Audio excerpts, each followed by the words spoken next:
అందరికీ నమస్కారం. ఈరోజు తెలంగాణ రాష్ట్రంలో గ్రామ పంచాయతీ ఎన్నికలకి జరుగుతున్న హడావుడి గ్రామాల్లో కనపడుతూ ఉంది.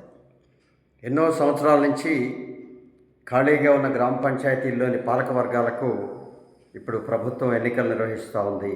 అనేక ఒడిదుడుకులను ఎదుర్కొంటూ రిజర్వేషన్ల పేరుతో కొన్నాళ్ళు నిర్వహించకపోవడం, అలాగే రిజర్వేషన్లు ఇచ్చినటువంటి ఆదేశాలు సరికావని కొన్నాళ్ళు, ఇదే విధంగా అనేక రకాలుగా ఒడిదుడుకుల మధ్య ఈరోజు గ్రామ పంచాయతీకి ఎన్నికలు నిర్వహించడం మనందరం సంతోషిద్దాం.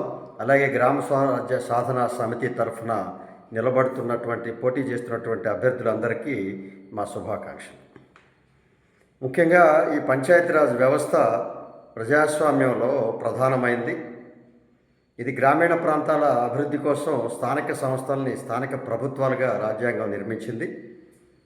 వీటి ద్వారా స్థానిక ప్రభుత్వాల ద్వారా అన్ని అవకాశాలు అవసరాలని గ్రామాలకి అందించడం కోసం ఆయా ప్రభుత్వ పరిధిలో అనేక నిధులు విధులు ఇస్తూ వారిని స్వయం పోషకాలుగా స్వయం పరిపాలన కోసం నిర్మించిన వ్యవస్థే పంచాయతీ వ్యవస్థ.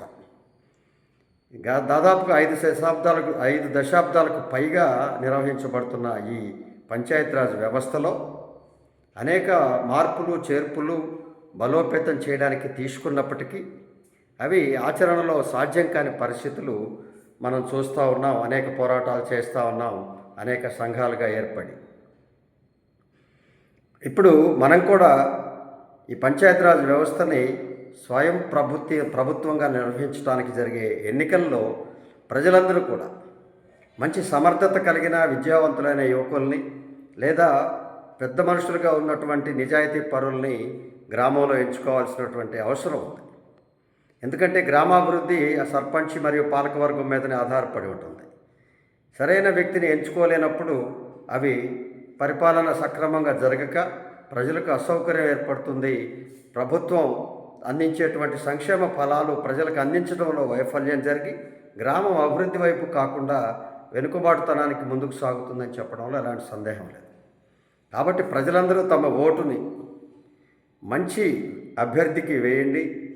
అనేక ప్రలోభాలు పెట్టినప్పటికీ వాటిని అధిగమించి మీ యొక్క అభివృద్ధి, మీ గ్రామాభివృద్ధి ఈ ఓటు ద్వారా నిర్ణయించే ప్రక్రియలో అందరూ విజయవంతమై మంచి అభ్యర్థిని ఎంచుకొని మంచి సర్పంచ్ మరియు వార్డు మెంబర్ల సమూహంతో ఆ పాలకవర్గం ప్రమేయంతో గ్రామం అభివృద్ధి చెందే విధంగా, గ్రామాభివృద్ధిలో ప్రజలందరూ ముందుకు సాగే విధంగా, అందరూ సంక్షేమ ఫలాలతో అందుకునే విధంగా కనీస అవసరాలు తీర్చేటువంటి ఆ యొక్క అర్హత, ఆ అనుభవం, ఆ యొక్క చాకచక్యం కలిగినటువంటి నేర్పరితనం కలిగినటువంటి విద్యావంతులైనటువంటి అభ్యర్థుల్ని ఎంచుకోవడం ద్వారా మాత్రమే మీరు 5 ఏళ్ళు మీ గ్రామాభివృద్ధికి మీరు సహకరించినట్టు. మీ ఓటును దుర్వినియోగం చేసుకొని ప్రలోభాలకి లోపడి ఏదో ఒక అభ్యర్థికి ఓటేయడం ద్వారా లేదా కాంట్రాక్టర్లు అనేక రకాలుగా ఉన్నటువంటి అవలక్షణాలు కలిగిన వ్యక్తులను ఎంచుకోవడం ద్వారా గ్రామం వెనుకబాటుతనానికి మీరే కారకులు అవుతారని చెప్పి తెలియజేసుకుంటూ ఓటుని సద్వినియోగం చేసుకోండి.